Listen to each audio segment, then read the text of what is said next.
Quand j'arrive à la tête du projet Richelieu en 2007, donc 10 ans ont passé, moi, depuis que j'ai quitté Richelieu, et c'est une toute autre atmosphère. C'est une atmosphère voilà, où les choses, ça y est, sont lancées.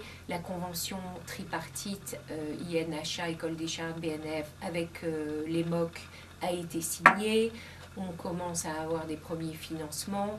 L'architecte vient d'être désigné. On rentre dans le dur, on rentre dans le concret. Ça y est, les travaux vont pas démarrer tout de suite, mais enfin, les choses deviennent concrètes et on voit mieux où l'on va et on voit mieux quel pourra être l'avenir de ce site. Le quadrilatère Richelieu est un endroit qui, même dans un mauvais état, avait de très beaux restes, si j'ose dire. Quand les gens rentraient, ils étaient séduits, la cour d'honneur, la salle Labrousse, etc.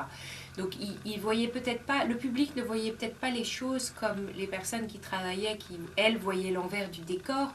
L'envers du décor, il était moins riant. L'envers du décor, c'était des circulations mal commodes, c'était des ascenseurs un peu vieillissants, c'était une électricité vétuste à certains endroits. C'était des conditions de température et d'hygrométrie très variables d'une saison à l'autre. C'était un manque de place, même si les imprimés ayant déménagé, il y avait d'énormes magasins qui s'étaient libérés, mais ces magasins n'étaient pas utilisables comme ça par les départements de Richelieu. Puis il fallait les revoir, il fallait les compartimenter, etc. Il y avait aussi des risques de feu.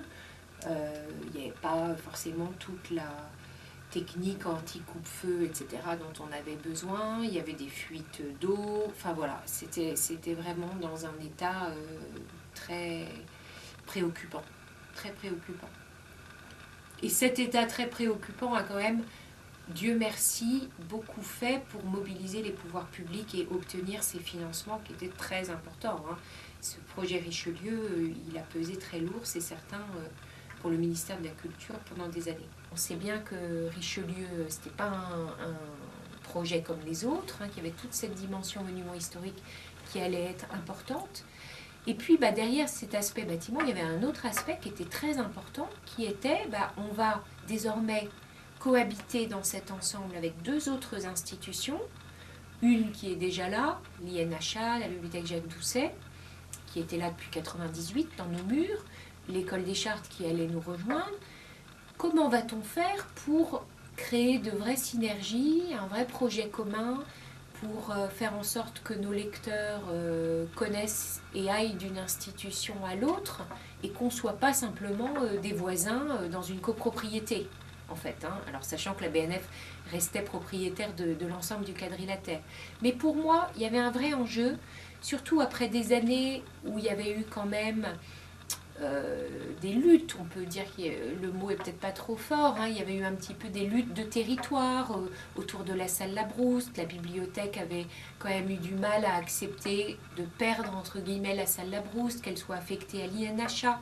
En même temps, peut-être que la BNF n'avait pas su proposer non plus de projet assez convaincant pour cette immense salle. Moi, j'ai eu la chance d'arriver après et de me dire, bon voilà, maintenant c'est fait, la répartition des espaces, elle est faite. Et maintenant, travaillons avec ces institutions pour voir ce qu'on peut proposer ensemble. Et il y a eu donc des tas de projets, il y a eu un groupe de travail pour voir comment on pouvait faire une carte de lecteur commune pour ces institutions. On avait fait aussi avec l'INHA, on avait monté un programme de conférences qui permettait de faire connaître les collections de l'INHA et celles de la BNF ensemble. On a eu beaucoup d'échanges intéressant et fructueux, je crois, avec l'INHA, dans une moindre mesure avec l'école des Chartes, qui était un peu plus particulière dans le dispositif, avec une bibliothèque qui était davantage faite d'abord pour ses élèves, ses professeurs, et puis un public de chercheurs. Mais moi, en tout cas, tout de suite, j'ai été convaincue que c'était une chance pour la bibliothèque d'avoir ces deux institutions avec elle dans le quadrilatère Richelieu, qu'il y avait une vraie complémentarité et que c'était un projet vraiment intéressant et qui avait du sens.